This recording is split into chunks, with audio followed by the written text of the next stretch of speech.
Child, tuck yourself in bed and let me tell a story of Lemuria, a long-lost kingdom, and a girl born for glory. Child of Light, set in the fictional world of Lemuria, follows the story of Aurora and her tiny blue firefly friend. Created by Patrick Plude, one of the creative brains behind Far Cry 3, this gorgeous Western JRPG is as lovely to look at as it is to play. But will it appeal to all gamers?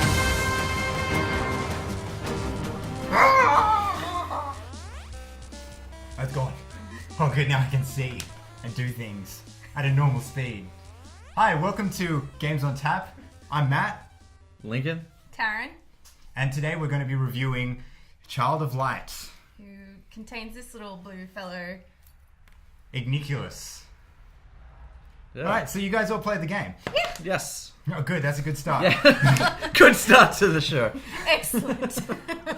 Alright, so we're going to do a no spoilers episode. We're going to try not to spoil this game. Okay, I think I'm cool with Yeah. that. Yep. Alright, so starting with no spoilers, how did you guys enjoy the story? I love it. I love this. It to me, this game feels like it's a fairy tale, and I love it. Maybe it's just a little girl in me or something. I don't know, but I love it. I found the story, it started well. I really enjoyed it. I found some quirky little bits, like every second line rhymes. For all intents and purposes, Aurora was dead. And yet, once upon a time, she awoke in a strange land instead. First line doesn't rhyme with the third, but second and last line always rhymes the last word. That was funny for a little while. And then you get through it and the story kind of dries out a little bit, but Yeah. I enjoyed it overall. Yeah, that was sort of one of the features of the games. The writers definitely put a lot of effort. I'm not sure how much time they spent, but they made a lot of rhyming words and a lot of sentences and stuff that rhyme. And they did have one character that purposely didn't rhyme, but was then corrected with a rhyme. Yeah, just lots of little quirky story things. Like, it is very Just little childish, things. like Yeah. you said. But that is appealing in some ways. You know, some of them you just end up skipping through because you're like, oh yeah, I kind of know where this is going, and I don't want to read all these rhymes. I want to Yeah. get on to But, the next battle. Yeah, exactly. Some of the story it does move quite slow sometimes, and especially if you're going around trying to grind and build up your characters, because it is essentially like an RPG style game, Yep. Oh, yeah. a platformer RPG. But at the same time, the RPG aspects of it are fairly simple and not too yeah. complex. Yeah, so. yeah, it's nice and simple. The game's nice and simple. The art style was fantastic. Yeah, you I like the liked art? it. I So much. liked it. Like, it's not my usual style. I don't usually like that kind of indie-arty kind of Yeah. thing, but it suited this game so well. So your companion in the game is a little firefly called Ridiculous. Ignatorosaurus Rex? Igniculus. Yeah, Igniculus. Igniculus. We say Yeah. Just now. call him Firefly. Yeah. Firefly. Firefly. Yep. It is hard to say some of the names in that Yes. game. Firefly starts with an I. Alright, so his main ability as your companion in the game is to glow. He turns on and he blinds animals, which, that mechanic I think works. They used it well in the game. That was Yeah. they were really good in fights because you can choose. You can either stun your enemies, slow them down, or you could heal yourself or your friends. in I battle. did only find out that you could heal yourself halfway through the game. I'm like, I'm just going over to get these more wishes, and what? I just healed myself. Oh, that's fantastic. Why was I wasting all my potions? Other things you can do with his glowing ability are unlock things like some of the challenges or the puzzle aspects of the Yeah. platformer. And the are- chests. He Yep. can use it. He can glow, and there's shadow locks where you cast a shadow onto something and it'll unlock it. Just simple puzzles. Simple like that. things that add the whole mechanic of him. Yeah, just make fits him so well useful, into the style not of just, the game. Not just a companion that follows you around. Yeah. And I also like that it brought in a two-player element. So the first character controls Aurora, who's Yep. the main character, but then the second player can come in and controls the Firefly. So you can have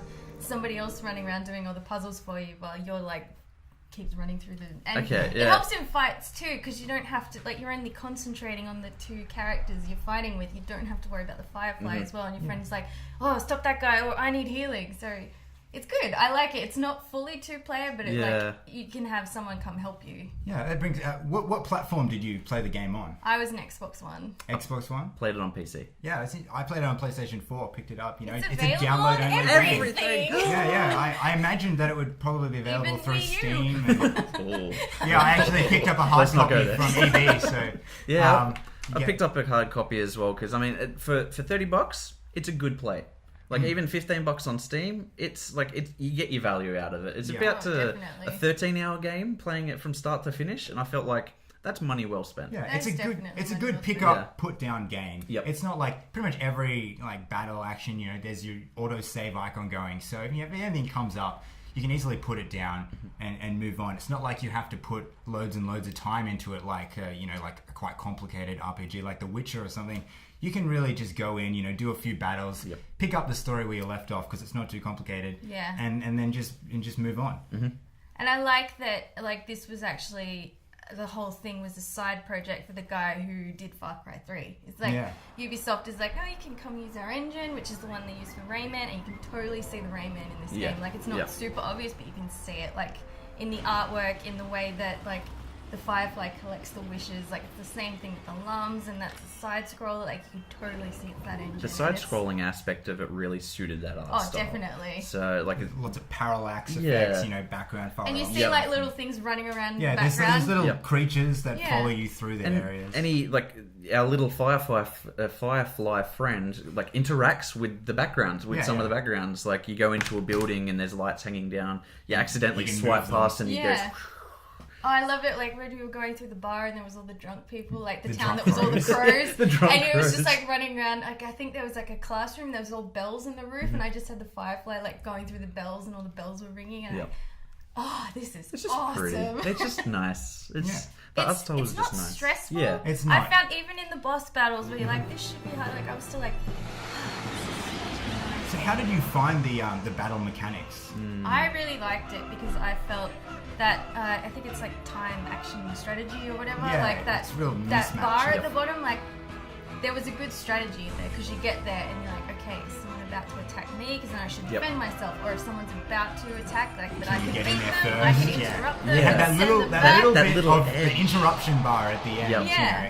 I really it's liked different. that. Like, I haven't and the really. action little casting time. Yeah, it felt a little bit kind of like throwback to Pokemon style, but with more of a timeline sort of Yeah, thing. you you can just like see where you're choose there. your up attack. It's turn-based with a difference. turn-based with a real-time aspect. Yeah, I usually don't like the turn-based kind of style because it's just frustrating It's me quite fighting and then I have to wait for them fighting. Whereas this, I could find that I could use our little friend and delay them enough and then interrupt them when I'm fighting to keep getting in hit after hit.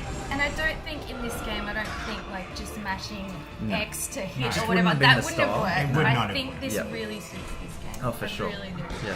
Yeah. So some of the boss battles, like they can get quite elongated sometimes too, especially when you're fighting creatures or dark creatures that have modifier abilities. Like they might slow you Yep. down. Like so annoying. Yeah, you get in some of the boss battles and they're like, yeah, slow you down, and then you're like, all right, well heal that, and I'll slow you down, and then they revive themselves and. Oh, you the just- reviving Yeah, yeah. themselves was annoying. Yeah, it's some of the boss battles, depending on how you play it, I guess. Maybe I'm just not very good. I don't know. I did die a few times. They did. They Maybe a did lot quite. more. They did get quite grindy sometimes. Yes. Where you just Yeah. have one guy and you're just hitting him and hitting him and hitting him. But you know, like right at the beginning, some fights are like one hit. Yeah, Yeah. it's easy. And I found, especially at the beginning of the game, like nearly every single fight, someone leveled up. Yeah. Like, I Even think is that's this the gonna end. stop soon? I Even figured towards the that end, you hit still carried kinda through the do. whole game. It's like because that's an interesting. I didn't pick up on it straight away, but everybody levels no matter It's whether they play in the fight. It's Yeah. almost as if I liked everyone's that. fighting. It's like the XP all in Pokemon. Yeah. Like Yeah. everybody gets experience. Because Everyone points. you wins. can swap in and out your party as you play. So I guess Yeah. it's like an assumption that you're a party. You know, How- everyone Yeah, plays. How and did that you you're guys- gonna want to swap between them, and Yeah. you want them all around the same level. And so there's no bad things about swapping and play. It doesn't even Yeah. put you back. It's just like, all right, you were here the whole time. Yeah. And it like literally starts you from the Yeah, action. yeah, from where you were. How did you guys find the different members of the party? Did you use all of them, or did you have your favorites that kind of did everything, or? I stuck with Aurora a lot from the first part of the game. It was always like her and her new companion. Yeah. But then, depending on certain battles and there's certain types, like, you've got some of your characters and your party that you gain throughout the game are of different types. Like the magician and like more physical trying to contacts not and put in too many healers. spoilers and whatnot, but you get some characters that can help you in different ways. So I did, based on the area and the boss fights, you can kind of tell what's coming up and be like, oh well, I'm going to use this person in the party. Yeah.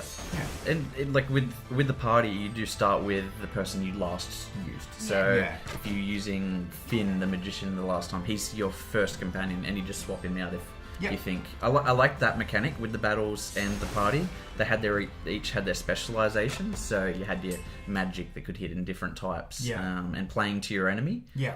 Definitely. So there was also another like RPG aspect of the game. There's sort of the augments and what they are, the oculi. So you collect the gems crafting. throughout the game. Did you guys use that much? Yes. I think you would have to so make the most of the game. As soon as I discovered it, I went, oh, this game has crafting. I love crafting. Yes. So I was like experimenting, like when I got all the different types of gems, and like, okay, if I put these ones together, what am I going to get? And what would they do to my weapons? Like it was.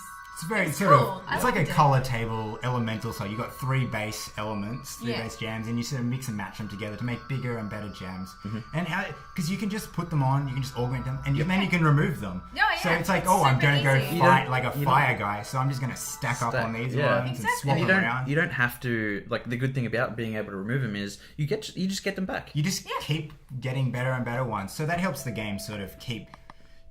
Because like stepping weapons making never it a bit change. It's different. what you put in the weapons. Yeah, exactly. And when you go to different areas in the different chapters, you change your oculi to play to the area, which it's a good mechanic because it makes it a little bit easier. Not a lot. It's not a huge advantage, but it adds to the playability of it and like making it nice and smooth.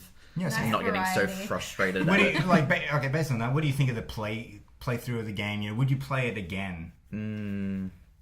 It's not. It doesn't really have a replayability, but that said, it was like a side project. I think that one playthrough is really enough to get everything that's going on in the game. There's not too much else going on outside of the game apart from the main story. So you just play it through. Playing it through once was good because, I mean, it wasn't expensive. No. And 13 hours of play is enough. Yeah. Like, I don't have to play it again. And if later on down the track, it's the kind of game that you can pick up and play a little bit and then put it down and... Exactly. But having said that, I'd happily be someone's second player for their first playthrough. I would happily play through it again. To help them out. Yeah, I did play through this game with my wife and her sister who are not gamers themselves. They really struggle with... the normal first-person shooter, two sticks controlling where you move. So this game was really easy for them to pick up and play. It took a little while for them to catch on onto the strategy, but it's an easy game for someone who's not, an avid gamer, but still, quite beautiful and able for them to enjoy it without getting too frustrated with it. Yeah. So, what drink would you give this game? You got your drinks in front of you. Well, I gave it. What have I got here? I've got Bailey's Chocolate Deluxe. Ooh, it's milk. quite a gorgeous bottle, as you can see, and it's a chocolate milk for grown-ups. It's so nice and it's so lovely, and you can't say no. So I'm gonna have some chocky milk with my child alive. I gave it a Guinness. It's a meal in a cup. It's really thick and satisfying to start off with. You get to the middle bit and you're like, pick it up and put it down because it's just a bit of a struggle to get through the story in the middle. And then you finish it off and you feel accomplished and you just feel satisfied with the whole thing. Great. Well, I've given it a Strongbow apple cider. And that was, because it was quite a light game. It's easy play. It's easy to open up a Strongbow. Sip it down. Oh, it's gone. You enjoyed it. It's easy to go through. Simple, light, enjoyable.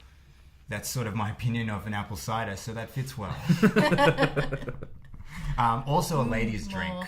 That's why my wife enjoyed it. Yeah, it's not your stereotypical man game. No, but it's not. I enjoyed it. Come on, I you enjoyed both it. liked it. I did like it. It's not like it's not. It's definitely not bro gamer style. Your COD mates are kind of sit down. If your COD mates see you play it, you're kind of a little ashamed. Like, you have to play this game. It's awesome. That's it. I did buy this. Can I play it with you? I did buy this game originally because I was like, I've bought lots of games for myself. What can I buy that's sort of like, I'll say this is for them. And then you really enjoyed it. And then I enjoyed it as well. I played it with them.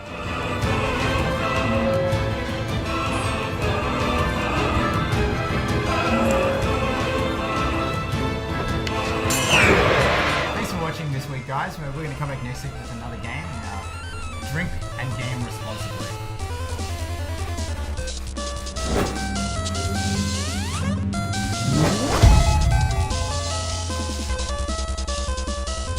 Young man, do you have swag?